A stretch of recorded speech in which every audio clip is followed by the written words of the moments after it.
Vamos hasta ahora con Fernando Navarrete, eurodiputado del Partido Popular, coordinador de Asuntos Económicos y Fiscales. Fernando, muy buenos días. ¿Qué tal? Muy buenos días. Bueno, pues de alguna manera pónganos sobre la mesa cuáles son esas irregularidades, esos incumplimientos que desde el Partido Popular están preguntando precisamente a Bruselas por ese plan que lleva Moncloa.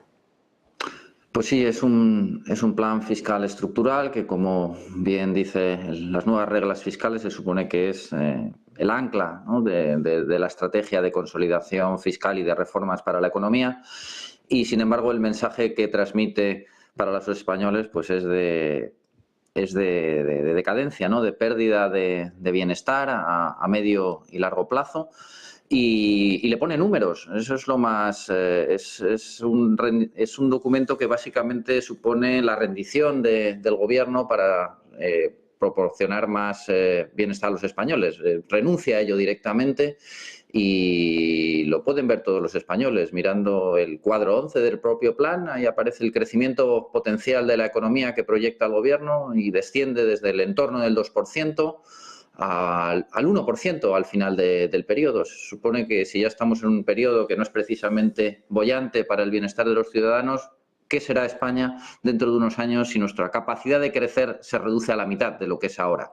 Bueno, esto es lo que recoge negro sobre blanco este documento y, bueno, pues intenta trampear, ¿no?, con esta situación de fondo, pues para cómo cumplir con las reglas. Pues al final se trata eso, de posponer todo el esfuerzo hacia el final del periodo, dejarlo a los siguientes gobiernos, comprometer reformas sin medir de forma correcta su impacto. Bueno, pues es un documento más que yo creo que muestra pues la renuncia del gobierno a realmente tener una propuesta ilusionante para los españoles.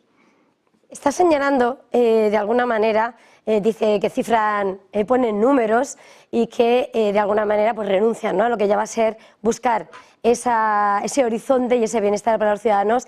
Dolors de Montserrat ha señalado que, de hecho, los números, precisamente anclándose en eso, son irreales. Dice que sus previsiones no son creíbles. Esos serios defectos que asegura que van acompañando un plan fiscal que decía, al más puro estilo Sánchez, previsiones irreales, gasto disparado sin considerar las previsiones europeas. ¿Qué cifras son las más acuciantes, las más preocupantes, según han analizado?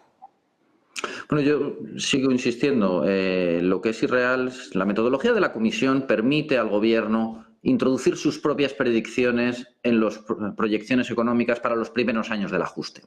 Y es ahí donde, bueno, pues de un modo voluntarista se ponen cifras de crecimiento potencial en el entorno del 2%. Pero la propia metodología europea lo que establece es que para mirar a más largo plazo hay que tener una metodología homogénea para todos los Estados miembros. Entonces, cuando aplicamos esa metodología, que es la misma para España, para Italia, para Alemania, lo que nos sale y donde ya el gobierno español no puede meter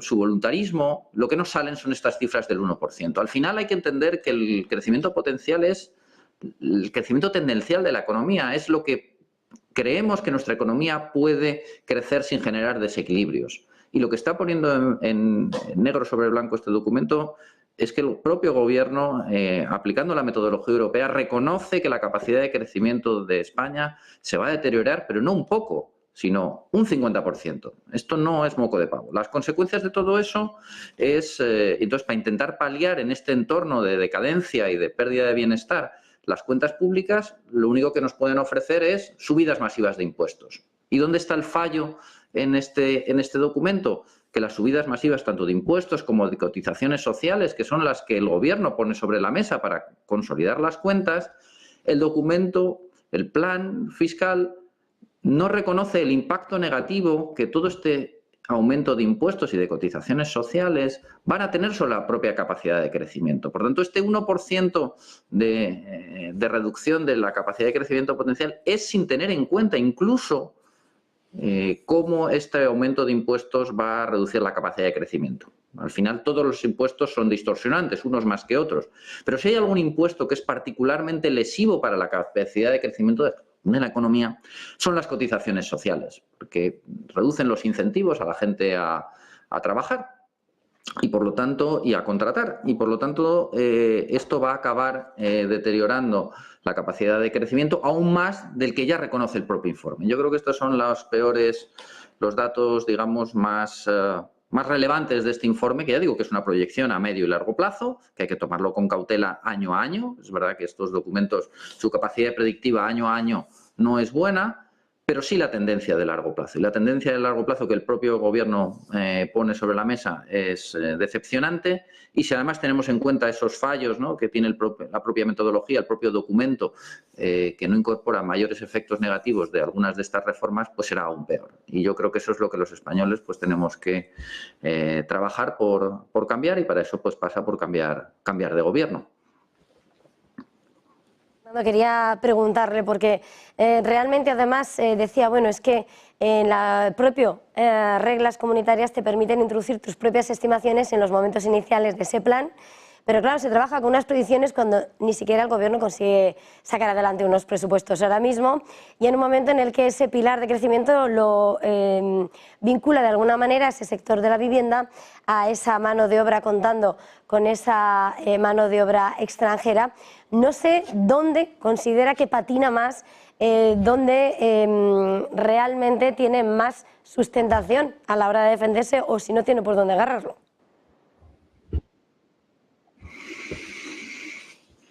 Vamos a ver, es un hecho que España vive una situación de excepcionalidad fiscal en los últimos años. Por tanto, incluso no se puede llegar a cuestionar el propio envío de este documento, ¿no? ¿En base a qué? Medidas que se van a sustanciar en qué presupuesto. Si ya no tenemos, no tenemos este año, para el año que viene tenemos una gran incógnita. Todo en el fondo depende de unas negociaciones nunca transparentes con unos partidos que quieren acabar con España. Sinceramente, el documento, desde el punto de vista político, carece, digamos, de base, de fundamento, ¿no?, para llegar a afectar a la realidad.